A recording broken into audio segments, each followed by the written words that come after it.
सुमन नाम की एक लड़की अपने पति से बहुत परेशान रहती थी। उसका पति जुआ खेलता था। उसने शिरडी में जुआ खेलते हुए घर, जमीन, जायदाद सब कुछ हार चुका था। सुमन का पति हर रोज सुमन को परेशान करता था और सुमन से पैसे की मांग करता था। वह कहता था कि मुझे कहीं से भी पैसा लाकर दो, चाहे तुम किसी के साथ मुंह काला करो या फिर किसी के साथ रात गुजारो, मुझे फर्क नहीं पड़ता। मुझे बस पैसा चाहिए ताकि मैं अपना कर्ज चुका सकूं। सुमन अपने पति से बहुत ज्यादा परेशान थी। एक दिन सुमन अपना पति का घर छोड़कर चली जाती है। इसके पीछे एक बहुत बड़ी वजह थी। जब सुमन घर छोड़कर जाती है तो उसकी मुलाकात एक सक्सेना साहब से होती है। सक्सेना साहब के घर पर सुमन कई दिनों तक उनके साथ रहती है और खूब मौज-मस्ती करती है। इसी बीच सक्सेना साहब का दिल सुमन पर आ जाता है और सुमन भी अपना दिल सक्सेना साहब को दे बैठती है, क्योंकि सुमन का पति उसे उतना प्यार नहीं करता था जितना प्यार सक्सेना साहब सुमन से करने लगे थे। एक दिन सक्सेना साहब सुमन के साथ प्यार भरी बातें कर रहे थे, तभी अचानक सुमन का पति सक्सेना साहब के दरवाजे पर आ जाता है। जैसे ही उसका पति घर के अंदर जाता है तो दोनों को आपत्तिजनक स्थिति में देख लेता है। सक्सेना साहब उसके पति के साथ जो करते हैं वह शायद आप सोच भी नहीं सकते। सक्सेना साहब दिल के बहुत अच्छे इंसान थे। उनके जैसा आदमी इस दुनिया में मिलना बहुत मुश्किल है। लेकिन सुमन जो सक्सेना साहब के साथ करती है वह जानकर आप हैरान हो जाएंगे। सक्सेना साहब को उस दिन लोगों की बातों पर भरोसा हो जाता है कि किसी पर आंख बंद करके भरोसा नहीं करना चाहिए। सुमन कुछ ऐसा कर देती है जिसके चलते सक्सेना साहब की जिंदगी पूरी तरह बर्बाद हो जाती है। दोस्तों, इस घटना को सुनाने का उद्देश्य किसी का दिल दुखाना नहीं है, बल्कि आपको जागरूक करना, सचेत करना है। दोस्तों, अगर आप पहली बार चैनल पर आए हो तो चैनल को सब्सक्राइब और वीडियो को लाइक करना ना भूले। दोस्तों, यह घटना गुरुग्राम के गांधीनगर की है। जून का महीना था और गर्मियों का समय था। दोपहर के 4 बज रहे थे। धूप और गर्मी की वजह से चारों तरफ सुनसान माहौल था। तभी सक्सेना साहब के घर के दरवाजे की घंटी बजती है। जब सक्सेना साहब घर के अंदर से बाहर आकर दरवाजा खोलते हैं तो सामने एक बहुत सुंदर महिला खड़ी हुई नजर आती है। सक्सेना साहब उससे पूछते हैं कि बताइए, आपको किससे मिलना है। वह महिला दिखने में बहुत परेशान लग रही थी, लेकिन इतनी खूबसूरत थी कि सक्सेना साहब उसे देखे जा रहे थे। उसकी हालत बहुत खराब लग रही थी। वह महिला सक्सेना साहब से कहती है कि यहाँ पर शोभा है क्या। सक्सेना साहब कहते हैं कि यहाँ पर कोई शोभा नाम की लड़की नहीं रहती। यह हमारा घर है और मैं पिछले 3 सालों से यहाँ पर रह रहा हूँ। वह महिला कहती है कि मेरा नाम सुमन है और मेरी फ्रेंड यहाँ पहले रहती थी, उसका नाम शोभा था। मैं 4 साल पहले शोभा से इसी घर में मिली थी। उसके बाद मुझे कभी समय नहीं मिला उससे मिलने का और ना ही हमारी उससे फोन पर बात होती है। मुझे लगा कि शोभा अभी भी यहीं पर रहती होगी, लेकिन अब मेरे पास उसका दूसरा पता भी नहीं है। पता नहीं वह कहाँ चली गई है। इतना कहने के बाद सुमन वहां से जाने लगती है। तभी सक्सेना साहब सुमन से कहते हैं कि आप बहुत परेशान लग रही हैं। क्या बात है, कोई परेशानी है? आप ठीक तो हो ना? अगर कोई परेशानी है तो मुझे बताइए।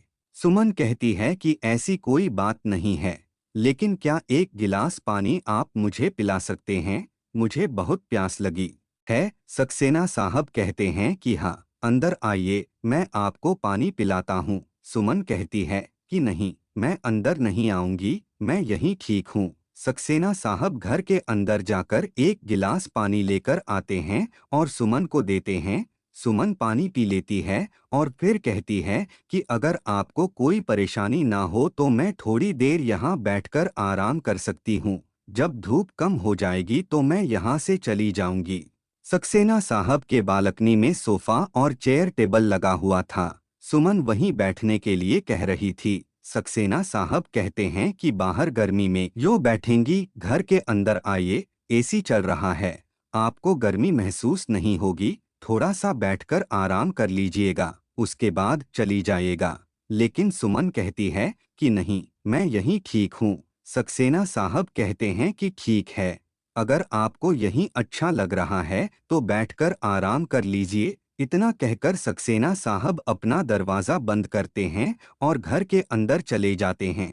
सक्सेना साहब भूल जाते हैं कि कोई उनसे मिलने आया था और उनके घर पर बैठकर आराम कर रहा है। रात के 9 के आसपास सक्सेना साहब डिनर करने के बाद घर से बाहर निकलते हैं। बाहर का गेट बंद करने के लिए जब वे बाहर निकलते हैं तो देखते हैं कि सुमन अभी भी घर के बाहर वाले सोफे पर सोई हुई है। सक्सेना साहब सुमन के पास जाते हैं और उसे जगाने की कोशिश करते हैं। सुमन चौंक कर उठती है। ऐसा लगता है कि जैसे वह बहुत डर गई हो। सुमन सक्सेना साहब से कहती है कि मुझे माफ कर दीजिए, शायद मेरी आंख लग गई होगी और मुझे समय का पता नहीं चला। सक्सेना साहब कहते हैं कि कोई बात नहीं, अक्सर ऐसा सबके साथ हो जाता है। सुमन तुरंत खड़ी हो जाती है और वहां से जाने लगती है। सक्सेना साहब पूछते हैं कि आप कहाँ जा रही हैं? इतनी रात को आप कहाँ जाएंगी? आप शोभा को ढूंढने के लिए यहाँ आई थीं और शोभा का दूसरा पता आपको पता नहीं है, तो आप इतनी रात को कहाँ जाएंगी? अभी रात के 10:30 बज रहे हैं। सुमन कहती है कि जहाँ मेरी किस्मत लेकर जाएगी वहाँ चली जाऊंगी। इतना सुनने के बाद सक्सेना साहब को सुमन पर दया आती है। सक्सेना साहब सुमन से कहते हैं कि देखिए, इतनी रात को सुनसान सड़क पर जाना आपके लिए सही नहीं है। कहीं आपके साथ कोई अनहोनी हो जाएगी। इस अनजान शहर में आपको अकेले घूमना अच्छी बात नहीं है। सक्सेना साहब सुमन से कहते हैं कि देखिए, यहाँ पर मैं अकेला रहता हूँ, लेकिन मैं बहुत शरीफ आदमी हूँ और आपको मेरे साथ रात भर रुकने में कोई खतरा महसूस नहीं होगा। आप आराम से यहाँ पर रहिए और जब सुबह होगा तो आपका जहाँ मन करेगा जाने का वहाँ चली जाइएगा, लेकिन रात को मत जाइए। सक्सेना साहब सुमन को समझाने की बहुत कोशिश करते हैं, लेकिन सुमन नहीं मानती है। सक्सेना साहब कहते हैं कि ठीक है, अगर आप रुकना नहीं चाहती हैं तो बताइए, आपको कहाँ जाना है, मैं आपको गाड़ी से छोड़ दूंगा। लेकिन सुमन के पास दूसरा कोई ठिकाना नहीं था। वह तो शोभा को ढूंढने के लिए आई थी और किसी दूसरे इंसान का पता उसके पास नहीं था। इसलिए सक्सेना साहब किसी तरह से उसे मना लेते हैं और सुमन सक्सेना साहब के घर के अंदर चली जाती है। सक्सेना साहब घर के अंदर सुमन को बैठाते हैं और कहते हैं कि आप बहुत थकी होंगी, सबसे पहले आप फ्रेश हो जाइए, मेरे पास कुछ कपड़े हैं, वे कपड़े आपको हो जाएंगे, आप पहन लीजिएगा। उसके बाद हम कुछ खाना ऑर्डर करेंगे, फिर हम लोग खाना खाएंगे।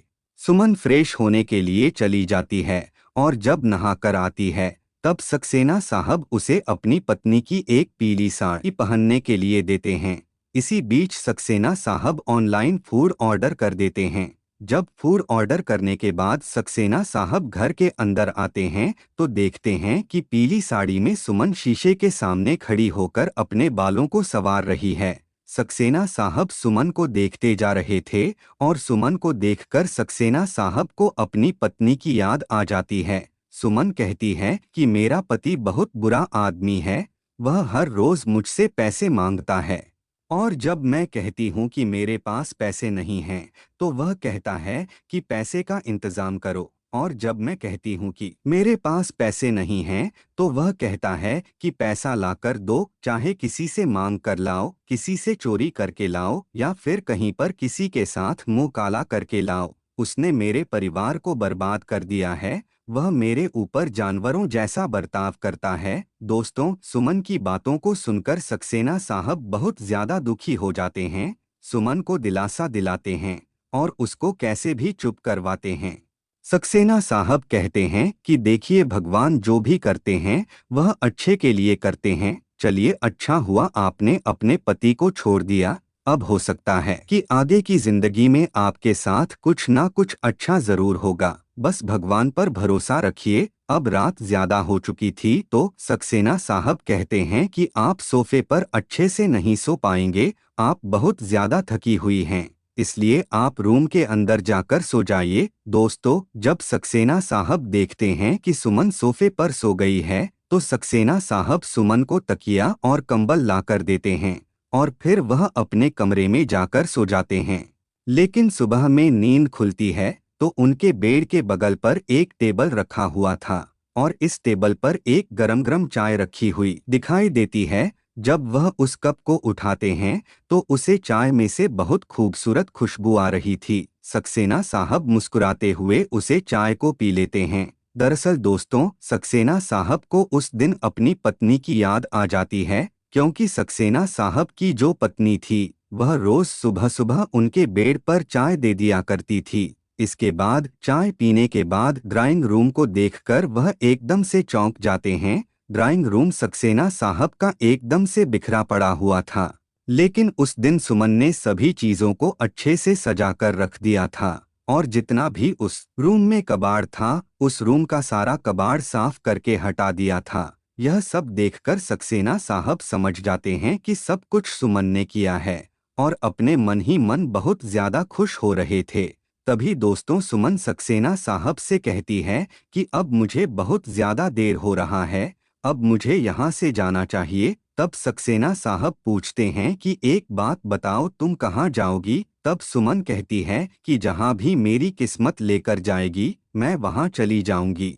तब दोस्तों सक्सेना साहब कहते हैं कि देखो, अगर तुम अपने दोस्त की तलाश कर ही रही हो तो उसके लिए तुम्हारे पास कोई ना कोई पता होना चाहिए, कोई एड्रेस होना चाहिए। बिना पता के, बिना एड्रेस के किसी को तुम कैसे ढूंढ पाओगी? दोस्तों सक्सेना साहब सुमन से कहते हैं कि देखो, जब तक तुम्हें शोभा का एड्रेस नहीं मिल जाता है तब तक तुम मेरे घर पर रह सकती हो, मुझे कोई एतराज नहीं है। दोस्तों इतना सुनने के बाद सुमन के चेहरे पर मुस्कुराहट आ जाती है। सक्सेना साहब सुमन से कहते हैं कि तुम्हारी मुस्कुराहट बहुत अच्छी लग रही है, तुम हमेशा ऐसे ही मुस्कुराते हुए रहा करो, तुम्हें परेशान होने की जरूरत नहीं है, मैं तुम्हारे साथ हूँ। दोस्तों उस दिन सुमन सक्सेना साहब के साथ उनके घर में रहने के लिए तैयार हो जाती है और एक दिन सुमन किचन में खाना बना रही थी। तभी सक्सेना साहब पीछे से आते हैं और सुमन के पीछे से कमर में हाथ डालकर पकड़ लेते हैं। दोस्तों सुमन भी सक्सेना साहब को पसंद करने लगी थी, जिस वजह से सुमन भी सक्सेना साहब को अपनी गले से लगा लेती है। तभी दोस्तों सक्सेना साहब के दरवाजे से एक आदमी उनके घर के अंदर आ जाता है। दरअसल उस समय सक्सेना साहब के घर का दरवाजा खुला हुआ था। दोस्तों वह आदमी जैसे ही दरवाजे से अंदर आता है, आदमी को देखते हैं तो कहते हैं कि तुम कौन हो और तुम्हारी हिम्मत कैसे हुई घर के अंदर बिना पूछे आने की? तब वह आदमी कहता है कि साहब, आप दूसरे की बीवी के साथ रंगरलियां मनाएंगे और दरवाजा खुला रखेंगे तो कोई ना कोई तो आ ही जाएगा आपकी रंगरलियां देखने के लिए। तो वह गुस्सा हो जाते हैं। सक्सेना साहब उस आदमी से कहते हैं कि अभी के अभी यहाँ से निकल जाओ, नहीं तो मैं पुलिस को यहाँ पर बुला दूंगा। दोस्तों जो आदमी उस घर में आया था वह आदमी कहता है कि ठीक है, आप पुलिस को बुलाइए, आप मेरी पत्नी के साथ यहाँ पर रंगरलियां मनाएंगे और मुझे ही धमकी देंगे। दोस्तों इतना सुनने के बाद सक्सेना हैं कुछ देर सोचते हैं और उनके होश उड़ जाते हैं कि वह आदमी कौन है। लेकिन जब वह बताता है कि आप मेरी पत्नी के साथ रंगरलियां मना रहे हैं, तब वह सक्सेना साहब समझ जाते हैं कि सुमन जो है वह उसी की पत्नी है और वह लड़का कोई और नहीं है, वह सुमन का पति है। दोस्तों सुमन अपने पति को वहां पर देखकर फूट फूट कर रोने लगती है और अपने पति को देखकर इतना घबरा जाती है कि उसको समझ में नहीं आ रहा था कि वह क्या करे। सुमन का पति सुमन के पास जाता है और उसके सर के बाल पूरे मुट्ठी में पकड़कर और सुमन के बालों को खींच खींच कर मारने लगता है और उसे पैसे की मांग करने लगता है। तभी सक्सेना साहब सुमन के पास जाते हैं और उसके पति का हाथ पकड़ लेते हैं। तभी दोस्तों सुमन का पति सक्सेना साहब से कहता है कि साहब, यह औरत आपसे कितना पैसा लिए आपके साथ रात गुजारने के लिए? तब दोस्तों सक्सेना साहब बहुत ज्यादा गुस्सा हो जाते हैं और सुमन के बारे में उसके पति से कहते हैं कि सुमन बहुत अच्छी लड़की है, उसके बारे में गलत बातें मत करो, सुमन जैसी लड़की इस दुनिया में नहीं मिलेगी। तब दोस्तों सुमन का पति सक्सेना साहब से कहता है कि आपको बहुत बड़ी गलतफहमी है, यह लड़की बहुत बड़ी फ्रॉड है, इसके चक्कर में आप मत पड़िए, नहीं तो यह आपकी जिंदगी बर्बाद कर देगी। दोस्तों कहानी को पूरा जरूर सुनिएगा, क्योंकि कहानी जितनी इंटरेस्टिंग आपको लग रही है उतना ही ज्यादा खतरनाक इसका अंत होने वाला है। दोस्तों, सक्सेना साहब सुमन के बारे में एक शब्द भी गलत सुनना पसंद नहीं करते हैं। इतना ज्यादा सक्सेना साहब सुमन से प्यार करते थे। उस दिन सक्सेना साहब पति से सुमन कहते हैं कि तुम सुमन की जिंदगी से जाने का क्या लोगे, कितना पैसा तुम्हें चाहिए बताओ। तब सुमन का पति कहता है कि आप मेरी पत्नी को खरीदना चाहते हैं। तब सक्सेना साहब कहते हैं कि मैं उसको खरीदना नहीं चाहता हूँ, लेकिन उसको तुमसे छुटकारा दिलवाना चाहता हूँ। सुमन का पति कहता है कि मुझे फर्क नहीं पड़ता है, मुझे तो बस पैसे चाहिए। दोस्तों, इतना सुनने के बाद सुमन और सक्सेना साहब के पैरों तले जमीन खिसक जाती है। उसका पति कहता है कि मुझे 25 लाख रुपए चाहिए। तो सक्सेना साहब कहते हैं कि जब तुम तलाक पर साइन करोगे और मेरे सामने साइन करोगे, ठीक उसी समय मैं तुमको 25 लाख रुपए दूंगा। सुमन का पति तैयार हो जाता है और कहता है कि ठीक है, कल दोपहर में इसी समय आऊंगा और पेपर लेकर आऊंगा, उस पर साइन करूंगा, आपसे मैं पैसे लेकर जाऊंगा, उसके बाद मैं सुमन को छोड़ दूंगा। दोस्तों, इसी बात पर वहां पर फैसला हो जाता है और सुमन का पति सुमन को छोड़कर वहां से चला जाता है। सुमन फूट फूट कर रोने लगती है और रात के समय में दोनों लोग एक ही बिस्तर पर सोते हैं और दोनों एक दूसरे के साथ प्यार भरी बातें करते हैं, एक दूसरे के साथ शारीरिक संबंध बनाते हैं। दोस्तों, आप गलत मत सोचिएगा, क्योंकि सक्सेना साहब सुमन को बहुत ज्यादा प्यार करने लगे थे और कहीं ना कहीं सुमन भी सक्सेना साहब को चाहने लगी थी, जिस वजह से दोनों लोग शारीरिक संबंध बना लेते हैं। लेकिन जब सुबह होता है, सुमन सक्सेना साहब से पूछती है कि जिस रूम में मैं सोती थी उस रूम में एक फोटो लगी हुई थी, आपके साथ कोई औरत है क्या, वह आपकी पत्नी है? तब सक्सेना साहब कहते हैं कि हाँ, वह मेरी पत्नी है, लेकिन जब कोरोना का पहला स्टेज आया था उसी समय मेरी पत्नी इस दुनिया को छोड़कर चली गई, मेरे बच्चे भी नहीं हैं, तब से मेरी पत्नी मेरे दिल में ही रहती है। दोस्तों, उस दिन सुमन को पता चल जाता है कि सक्सेना साहब की पत्नी अब इस दुनिया में नहीं है और सुमन सक्सेना साहब को और भी ज्यादा प्यार करने लगती है। और जैसे ही दोपहर होती है, तब सुमन का पति तलाक का पेपर लेकर वहां पर आ जाता है और सक्सेना साहब के सामने बैठकर उसको तलाक के पेपर पर साइन करता है और 25 लाख रुपए लेकर वहां से चला जाता है। दोस्तों, उस दिन सक्सेना साहब सुमन को पाकर बहुत खुश थे। सक्सेना साहब उस दिन एक मंदिर में जाते हैं और सुमन से शादी करते हैं और जब रात होती है तो दूल्हा और दुल्हन का सुहागरात का बिस्तर जैसे सजाया जाता है, ठीक उसी तरीके से वहां पर व्यवस्था किया जाता है। सुमन और सक्सेना साहब दोनों लोग एक बिस्तर पर अपनी सुहागरात मनाते हैं। दोस्तों, अब आप लोग सोच रहे होंगे ना कि कितना अच्छा हैप्पी एंडिंग है। सुमन और सक्सेना साहब दोनों एक हो गए और उसका पति अलग हो गया, लेकिन दोस्तों ऐसा नहीं है। इस कहानी में आगे जो हुआ है वह जानकर आपके पैरों तले जमीन खिसक जाएगी। आप लोग सोचने पर मजबूर हो जाएंगे कि कोई भी लड़की ऐसा कैसे कर सकती है। सुहागरात मनाने के बाद जैसे ही सुबह होती है तो सक्सेना साहब की जब नींद खुलती है, वह बगल में गरम गरम चाय देखते हैं, उस कप को उठाते हैं और सक्सेना साहब बहुत खुश हो जाते हैं कि अब मुझे हर रोज गरम गरम घर का खाना मिलेगा, मुझे बिस्तर पर ही चाय मिल जाएगी, मुझे घर का काम नहीं करना पड़ेगा, मेरी पत्नी सब कुछ संभालेगी। दोस्तों, उसके बाद सक्सेना साहब चाय पीते हैं और फ्रेश होने के लिए चले जाते हैं। फ्रेश होने के बाद जब बाहर निकलते हैं तो सुमन को ढूंढने लगते हैं। जब सुमन की ढूंढने की कोशिश करते हैं, सुमन उनको कहीं दिखाई नहीं देती है तो देखते हैं कि उनकी अलमारी का दरवाज़ा खुला हुआ है और सारा गहना और सारा पैसा सब कुछ चोरी हो गया है। वहां पर सुमन को ढूंढने की बहुत कोशिश करते हैं, लेकिन सुमन का कुछ भी पता नहीं चलता है। दोस्तों, सुमन सक्सेना साहब का सारा गहना सारा पैसा चुराकर भाग जाती है।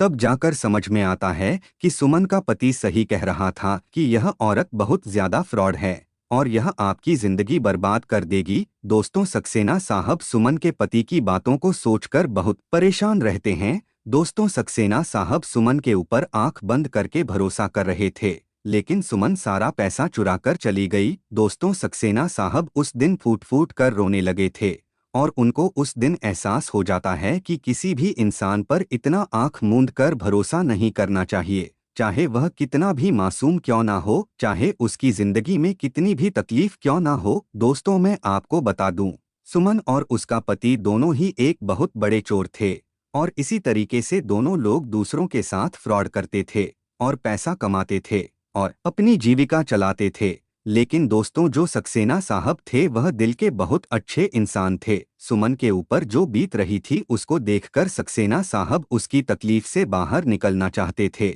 इसलिए सक्सेना साहब उससे शादी किए थे।